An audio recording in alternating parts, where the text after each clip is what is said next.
those are the areas you're the least teachable in. The areas that you think you know the most about, those are the areas where it is the most easy for hubris, for pride to wrap itself around the areas where you have more knowledge or more perceived knowledge. Those are the areas where what I have found and observed, pride seems to wrap itself around. The more knowledge there is a tendency for more pride to be.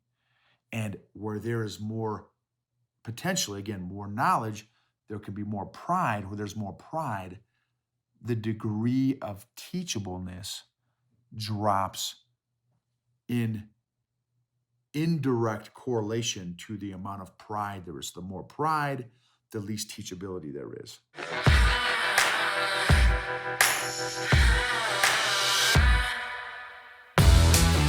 Welcome to the EQ for Entrepreneurs podcast.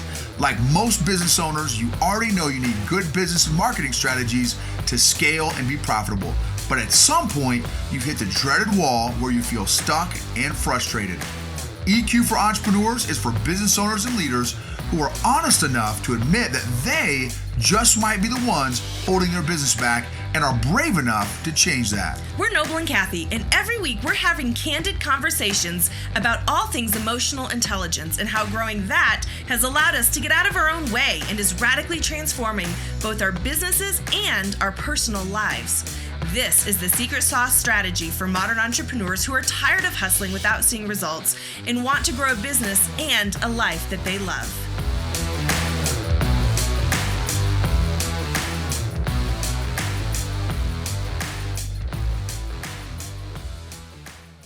What is going on, entrepreneurs, leaders, and influencers?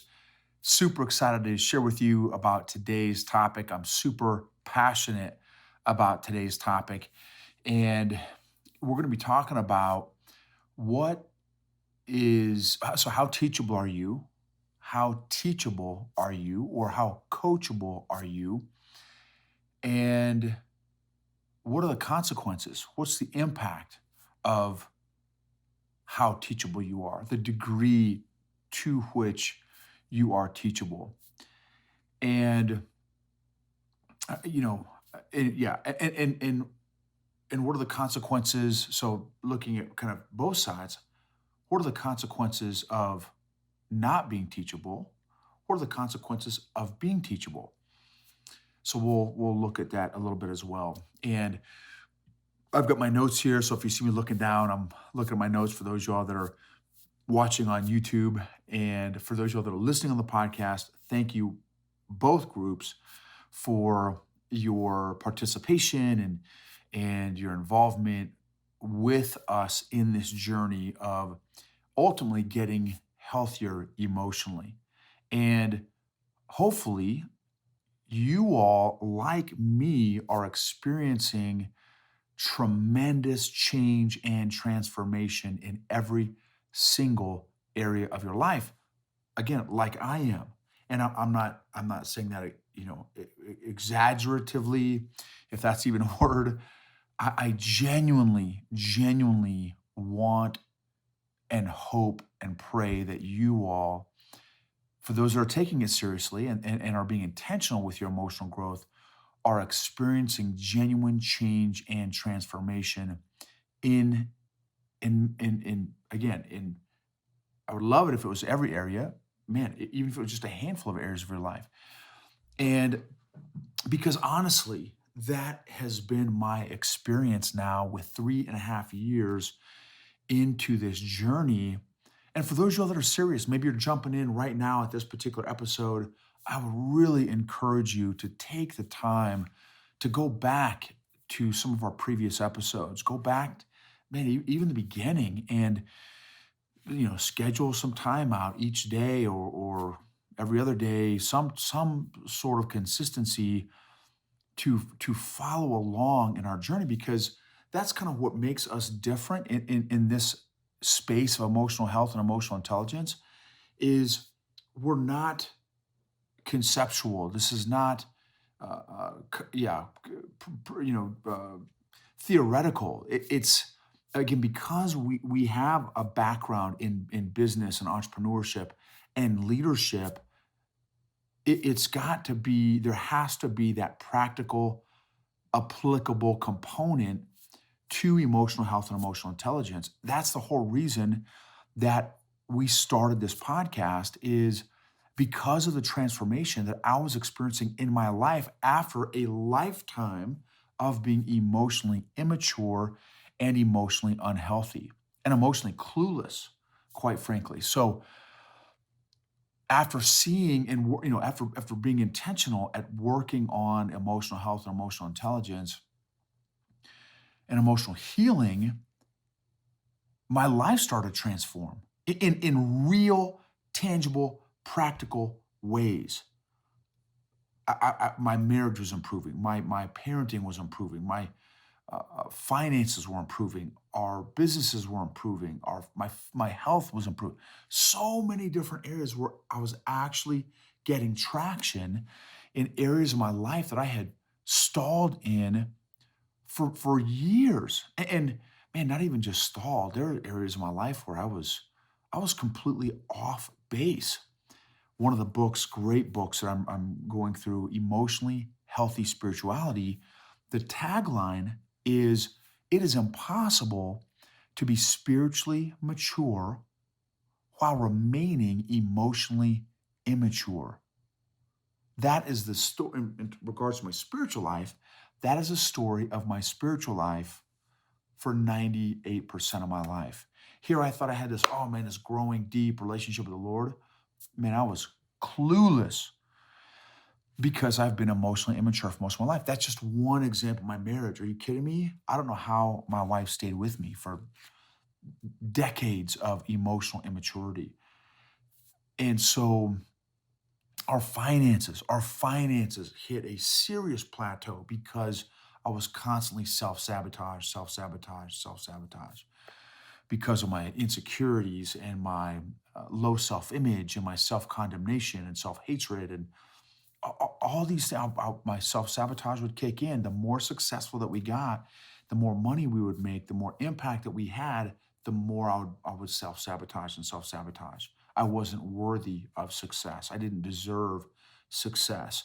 There's a chapter in the Bible, Luke 15, talks about the parable of the lost sheep, the parable of the lost coin, and the parable of Big Poppy, the parable of the prodigal son. so, and so this is literally the first time in my life, y'all. The first, and I'm no spring chicken here. I'm old school. Simon and Garfunkel, old school. Eric B. and Rakim, old school. Run DMC, old school.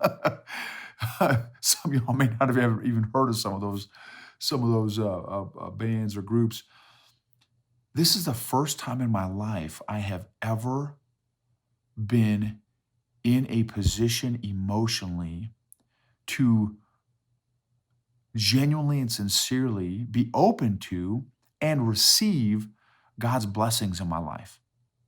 No exaggeration, like genuinely, I'm telling you. And I was going to even make this episode talk about some of that experience, but I'll maybe it'll come up soon. This what I'm just mentioned there will come up very soon. But so anyway, that's why I wanted to share this stuff, because it is so powerful and truly life transformational if you're intentional. We just got done with our second 8-week course. We had an emergency room physician. We had a homeschool mom and entrepreneur. The family's a big entrepreneur in they have a big laundry cleaning business with multiple universities and businesses. And another one was another entrepreneur, a copywriter. She was a veteran, Army veteran and entrepreneur. And then a real estate owner as well. Entrepreneur, owns his own real estate business. And some of the stories that we got to hear from those folks going through so far, all the folks that have gone through our 8-week emotional intelligence course, so far, every single person who's gone through has mentioned and said that they have experienced actual life change. Their marriages have gotten better. their parenting has gotten better, their businesses have improved as a direct result of them going through the course and applying the principles and tools, emotional tools that we have learned that we are passing on. And it's 100% of the people that have gone through. And it's been so encouraging to hear. It's been such a blessing, y'all. The irony, or the I don't know if that's the right word, of a guy who has been emotionally clueless for 98% of his life to be teaching emotional intelligence and emotional health, and to actually have people going through getting life transformation and life change as a result of me being emotionally clueless for most of my life, and now learning some lessons and applying those lessons in my own life and sharing them, and for other people to experience that change and transformation is so humbling and so, man, it's such a blessing. It's so rewarding and fulfilling for me to experience, I mean, obviously for me to experience a life change, but man, to be a little piece of helping somebody else experience life change and life transformation, man, it is, but it's the thing that we talk about almost every time. I don't say it, I think, yeah, almost every episode. Emotionally healthy people help heal other people emotionally. It is literally the embodiment of that quote. Emotionally healthy people help heal other people emotionally. And what happens is we have become dysfunctionally functional people. And so many of us, oh man, are you kidding me? I'm a rock star in business. I'm an amazing leader. Man, I'm at the top of the food chain in my company or my business. You are just dysfunctionally functional. You have learned how to function with your dysfunction. So many successful people. I have a number of corporate clients, a number of, I've been doing executive coaching for a number of years, and I can't tell you the number of people that walk good, look good, talk good, smell good, and have lots of emotional issues and emotional baggage. One thing I love saying too, nobody leaves their childhood unscathed. Nobody. Everybody leaves their childhood with some sort of emotional baggage, because every parent, every adult that I know, has some sort of emotional issues and emotional baggage. Those consequences are going to happen. Those ripple effects are going to happen. Even in spite of our best efforts, most well-intentioned parents, most well-intentioned adults, we're going to experience consequences of the emotional issues and baggage from our parents. And again, that's going to get passed on unless we take ownership to grow and change. On to our topic. We recently, I'm going to tell you a hiking story that we just had recently, and it's pretty funny. But this is kind of a neat point, which I kind of just shared a little bit. In every single relationship we have, we are both delivering our emotional intelligence or lack thereof, and are also on the receiving end of that person's emotional intelligence or lack thereof. In every relationship, there's that dynamic going on. If you know me right now, even right now, you all are on the receiving end of my emotional intelligence or lack thereof.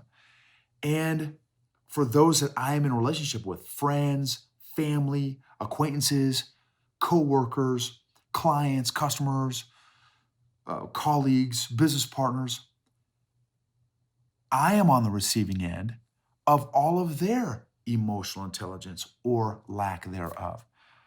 So that dynamic is always going on, whether or not you are aware of it. But it is going on in every single relationship that you have. So for me, man, I want the most healthy interaction and relationship that I can possibly have with all those people that I mentioned. And in order to increase the healthiness of that dynamic, that relationship dynamic, I have to take ownership of my own emotional health and my own emotional intelligence. And part of that is being teachable. and being coachable and being willing to grow. Two types of mindsets: growth mindset or fixed mindset. Which mindset are you? And I would also even argue that there are levels to being growth minded. How growth minded are you? Again, how teachable are you? And what role does emotional intelligence play in your degree or level of being teachable? Okay, so this past week we went on a little hike with some family, some friends of ours. Great, wonderful friends of ours. And they have a teenage daughter, very close in age to our teenage daughter. Our daughter's 13. And so it's this neat spot. It's beautiful. It was a beautiful day in Colorado, which most of the days in Colorado are beautiful. 300 days plus or minus of sun in Colorado. No humidity, no C-130 or A-10 mosquitoes trying to suck gallons of blood out of you like the South and the East often has. And so we're on this walk. It's beautiful. It's maybe 60s. It's in the 60s. Again, no humidity, crisp, awesome. Now we got to the hiking trail, the hiking park trail that we were at, probably around 5 p.m., 5:30, something like that. So we had to kind of hike with a purpose so that we weren't in the middle of this hike with no with no moonlight or with no sun. I mean, right? And then I don't remember what the loom was, but this is my infantry guy coming out. There's more infantry guy coming out here in a second too. So we're on this hike, and it's my wife and the other family's wife and their teenage daughter and their son, younger little guy who's actually a mini me, oddly enough. I think we were separated at birth, me and this little guy. He is absolutely bad to the bone. Yeah, he is. Oh man, this guy's amazing. Anyway, so two teenage daughters. And so, of course, boom, we're out on this hike. The two teenage daughters are gone, right? They bounce. They're hightailing it. They're moving out with a purpose. And so the rest of us are kind of a gaggle. And I like to be security, rear security. So I'm in the very back, just, keeping an eye on everybody. And I thought, I'm a homeschool dad of 9 years now. We've been using Classical Conversations homeschool program for 9 years now. Absolutely love it because they do it in community and they use the Socratic method. So a lot of discussion, a lot of conversation and stuff in the high school years. And this family, also a homeschool family as well. So homeschool families, right? Well, homeschool families have some similarities to military, to the Army. And here's what I mean from this standpoint. So in the Army, back when I was in, now things may have changed, but I don't know. But back when I was in, we had something that anytime there was downtime during the workday, or if you're in the field, training, that kind of thing, we would always do something called hip pocket training. Hip pocket training. For those of y'all that are military, active duty veterans, you're going to get a kick out of this little story here. And so hip pocket training or sergeant's time. So like any downtime, you turn it into a training opportunity. Well, that fits perfectly with the mindset of a homeschool family because, man, we are all about some training. We are all about the world is our classroom, and there's never a bad time to learn something, right? There's always time to learn something. So I'm like, boom, I've got all these kids that are bebopping around to this little nature, through nature and this park, this hike, neat area that we're at.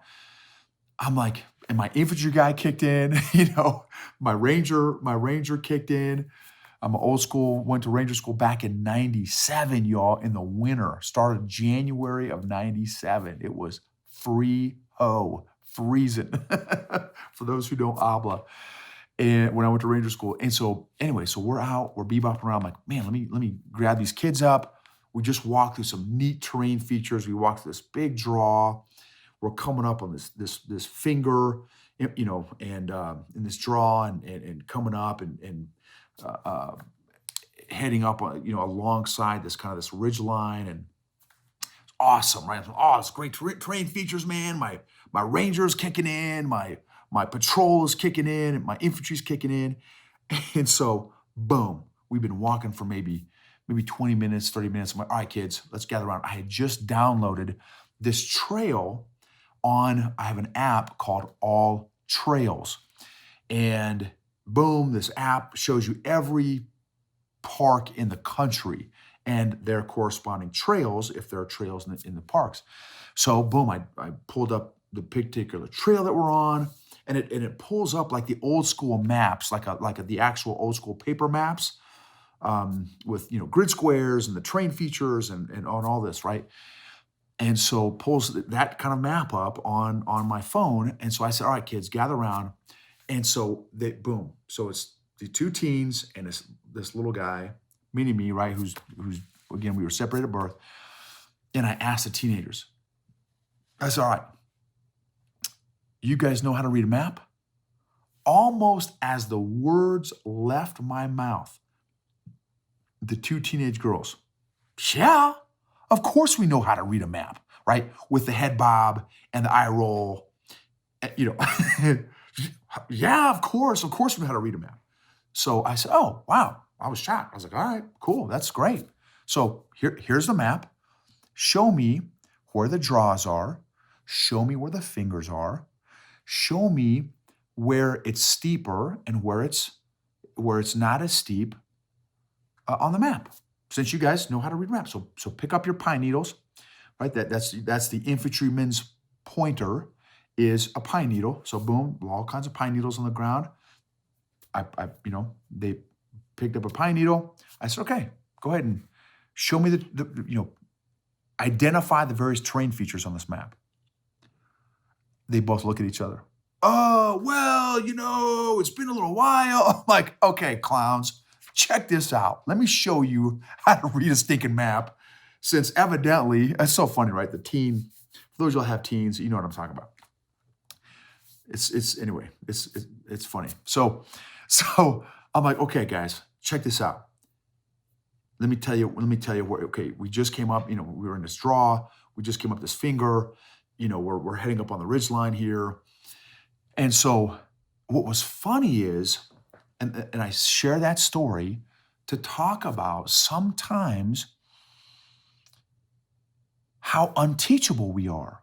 And I'm busting on these two teenage girls and probably a lot of teenagers, I'm sure me as well. But a lot of people are like this. And here's what's interesting. What I have found is, this is awesome. You may even want to write this quote down. This is a powerful thing that I've observed, an insight that I learned a number of years ago. It's one of the exercises I used to do anytime I do leadership discussions or leadership training or facilitating discussions and stuff. I would have folks write down, and so I'm having you. I want you to do this too. Write down all the areas that you know the most about. What do you know the most about? Leadership. Is it leadership? Is it business? Is it marketing? Is it human resources? Is it Brazilian jiu-jitsu? Is it whatever maybe you have a master's degree in business, or for me, tacos, right? Clearly, Big Papi knows some tacos. What is the area? Is it parenting? Is it math? Is it Latin? Whatever that area, write down all those areas that you know the most about. All those areas that you wrote down that you know the most about, what I have found based on observation and also personal experience for me as well, those are the areas that you're the least teachable in. Those are the areas you're the least teachable in. The areas that you think you know the most about, those are the areas where it is the most easy for hubris, for pride, to wrap itself around the areas where you have more knowledge or more perceived knowledge. Those are the areas where, what I have found and observed, pride seems to wrap itself around. The more knowledge there is, there is a tendency for more pride to be. And where there is more, potentially, again, more knowledge, there can be more pride. Where there's more pride, the degree of teachableness drops in indirect correlation to the amount of pride there is. The more pride, the least teachability there is, what I have observed. And the consequences of that dynamic in us can be potentially catastrophic. At a minimum, it can be detrimental. At a maximum, it can be catastrophic. So just pay attention to those areas where, again, where you think homeschooling, maybe it's homeschooling, maybe it's the military. Man, I've been in the military for, 10 years, 15 years. You kidding me? I know everything there is to know about leadership or delegation or, whatever, right? Whatever it is. And just be careful, be very careful, and be aware of those areas, because I think that it is a massive detriment to think that in any subject, maybe it's the Bible or whatever your faith background is, or maybe it's a lack of faith. Well, I've been agnostic or an atheist for 15 years, so clearly I know the truth about whatever, right? Whatever our worldview is, we can get so locked into and dogmatic about our belief system and our worldview that, again, we can miss out a lot on life and relationships. Now, I'm not saying that you can't have areas in our life, certain areas that are non-negotiables to talk about, or beliefs or something like that, core values. But just be careful, be aware again of those areas. Now, some other thoughts here. Okay. How teachable are you on a scale from 1 to 10? 10 being a super teachable, 1 being not very teachable. For those of you all that said you gave yourself a higher number, when's the last time you asked somebody questions? If you gave yourself a 10, well, I'm assuming that, here's another thought. What are some qualities and characteristics of being teachable? Again, especially if you're 7, 8, 9, or 10, probably curiosity would be, and again, how I view being teachable. So what are the last 5 questions you ask somebody? How often do you ask questions? How consistently do you ask questions? Is asking questions a part of your regular MO, how you roll?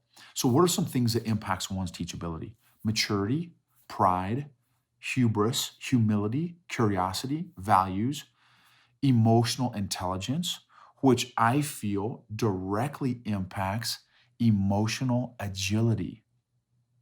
How emotionally agile are you? For those, I think that, well, in fact, there's a book called Emotional Agility. It's a great book.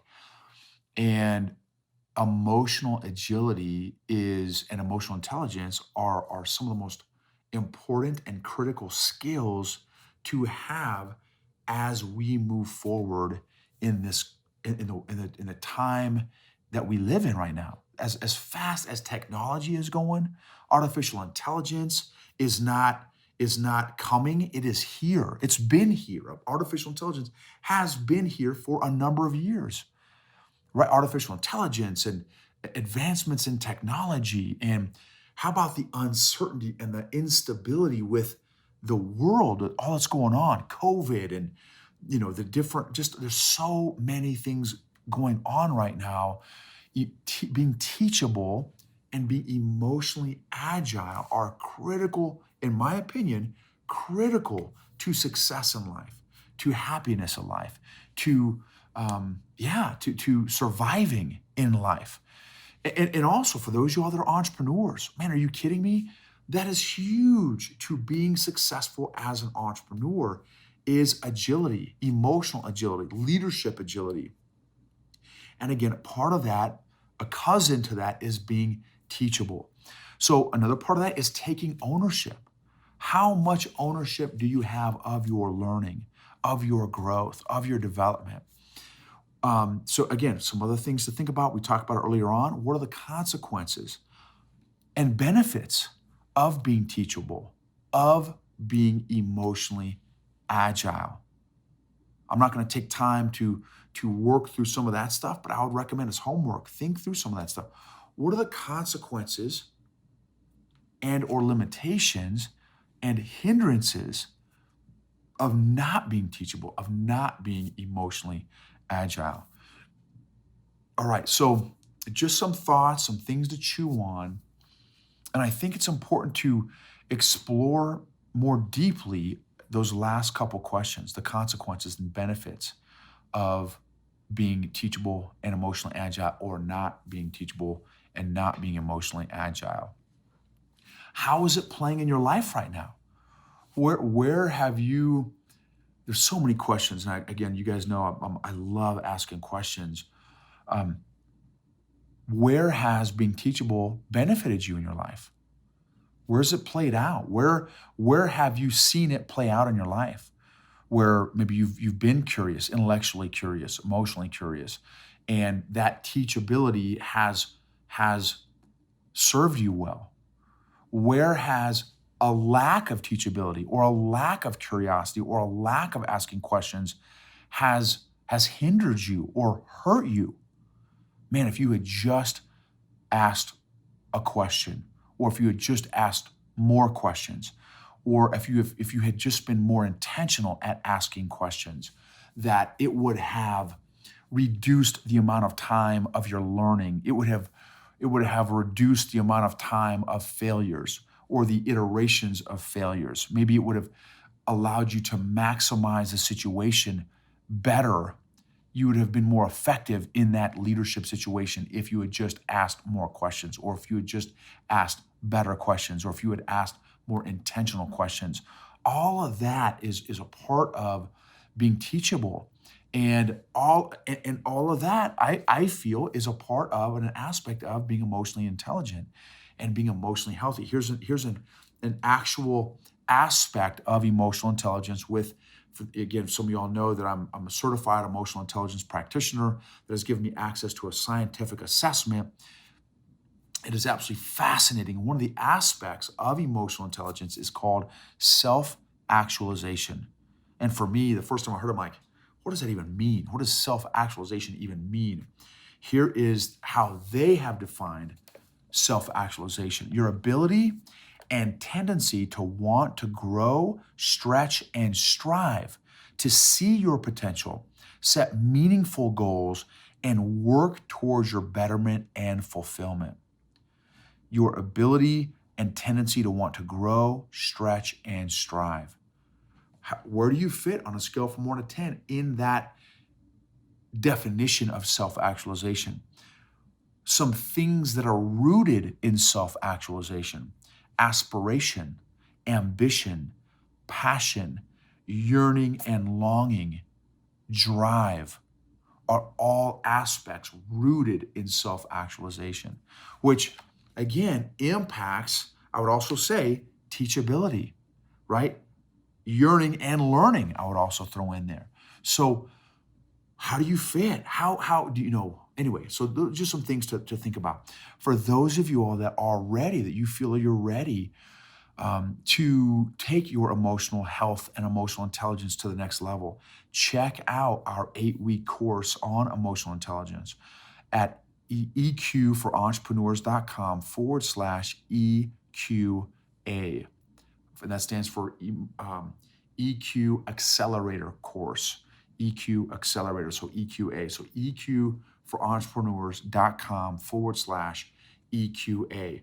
For those of you all that would be interested in checking out or taking the scientific emotional intelligence assessment, which includes a 1-hour interpretation session with me to help you interpret your results and scores and stuff, you can go to eqforentrepreneurs.com/training. You can scroll down and see, check that out as well. And really think about, man, what does it matter? Does being teachable matter? Does it matter?